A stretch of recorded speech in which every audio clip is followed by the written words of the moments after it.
Well, hello everyone and welcome back. So today I decided to share with you and show you how this Ryobi cordless sweeper works. Now I owned this over a year, somewhere between a year and 2 years, I'm not sure where. And I just finished a project and I have all sorts of different things here. Plastics, plastic shavings, screws, metal, screening, aluminum, and little bits of pieces of plywood. And of course I have these 2x4s, but I placed these in a row so we can see what it actually can take. I know what it can take. I'm pretty sure all of these will go in no problem. But I decided to show you since I had made a mess, and every single time I clean up a mess, I'm like, you know what? I should share with you guys how well this thing works and the things that I don't like about it, which one of them is right here. See, it does clean, picks up everything. We'll see in a second, but it leaves these little stripes of dust. And we're also going to be vacuuming or sweeping up this right here. And yeah, it's just a bunch of baloney here, dust, leaves, and whatnot. Now, it does good with them up to a certain degree because the leaves tend to clog up. They don't really move back. And, of course, we are going to be doing a small little upgrade to fix what the problem is with this unit, which it picks up very nice. The problem is it leaves these stripes, which you'll see in a second. And if you stay tuned, we are going to be installing one of these Milwaukee vacuums onto that bad boy. So let's get to it and show you what it can do. Now, the way it kind of works is here's your bin. Bin fills up, the sweepers, bada bing, bada boom, those turn. Here's the battery. Here's a switch, you kick with it. All right, so let's go. Before we do those, let's show you how this operates in that big mess. Kick it on. Blades are spinning.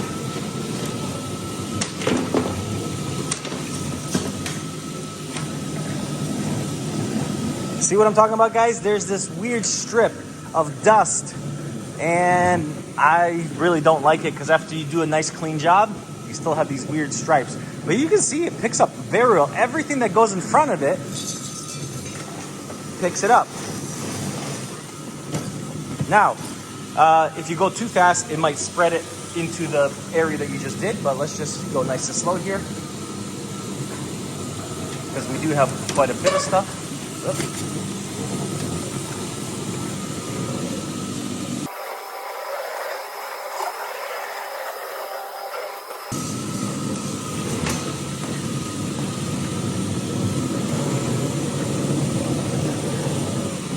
Now, if you do have a lot of stuff, you do want to empty this out quite often. See, as you can see, it bulks up right here.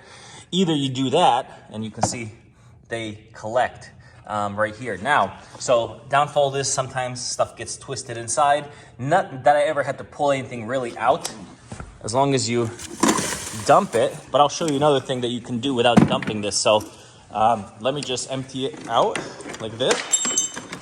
Okay. Okay. Wow, the plastic shavings do get kind of caught up in there.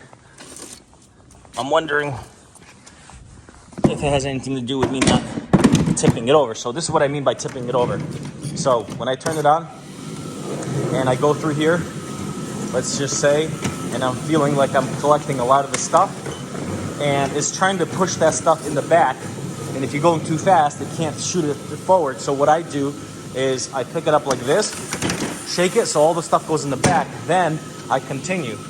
Let's see if those shavings actually went to the back. Okay, they did. The shavings did go to the back. None of them are there. So I guess it is a problem where if you're going too fast and the material doesn't get thrown back far enough, fast enough, they get caught up in the wheel, especially if it's tangly stuff like those plastic shavings.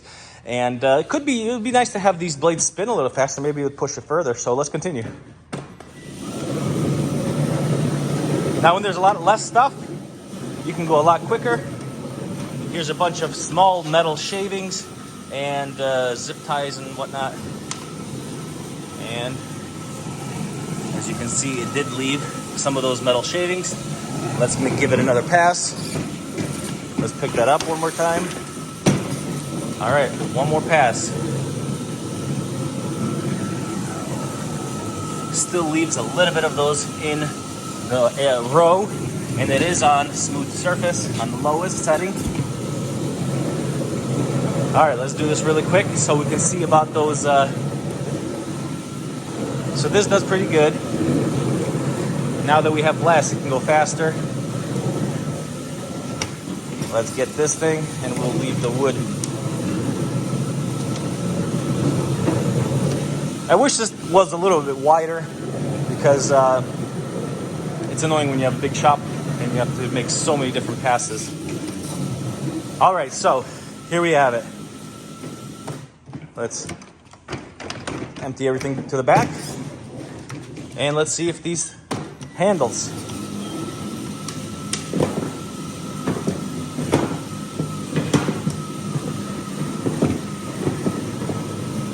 All right, guys. Now, without tipping it over, let me just see how they ended up being in there. Just so you guys can see exactly what happened. Let me just take it off really slow so you can see. Oh, this one is stuck in, well, not stuck, it'll fall out if I try to take it out. All right, actually, no. So yeah, nothing there. There they are. Of course, the bigger one, it has a hard time shooting it back since all those are there in the way. But here's the rest of the trash in there and those pieces. And all you have to do is dump them. So this piece, the biggest piece was in here. This is a 2x4. This is like 5 inches, almost 6. Okay. So let's put this back and let's go show you what it does with leaves. As you can see, I quickly did it over here. Now it didn't pick up everything because I didn't go every single pass, but you see what I mean? It leaves those strips. So now let's go and do some leaves.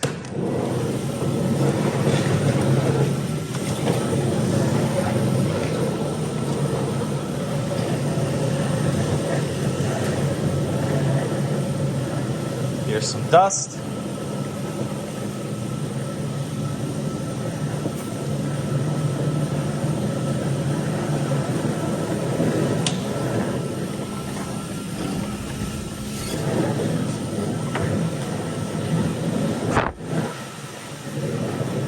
All right, we're coming back on this pass and we'll see.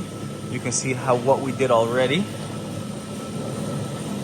Battery actually lasts a very long time, guys. I rarely have to change this. Like throughout the couple years that I had this, I swear I don't think I replaced the 3 amp. What is this? The 3 amp hour battery or 4 amp hour battery more than 10 times, and I used to use it a lot. It really doesn't take that much. It doesn't drain your batteries that much.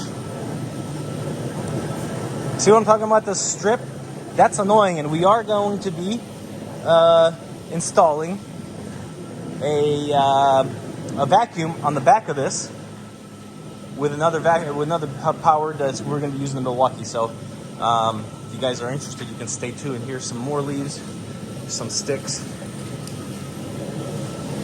Here's some sticks, small little twigs, I guess.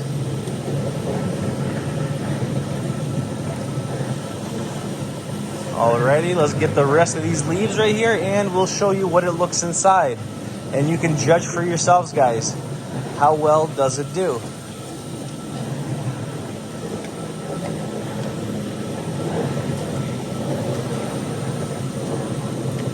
All right, shut it off. Without tipping it back, let me just show you. See, when it can't push anymore, it's sitting right here at the edge and it doesn't throw the rest of the stuff in there. So let me show you. If I move this over so I can close it, I'm gonna put this back nicely. Okay, and this is what I mean. When you go like this, let it all fall to the back.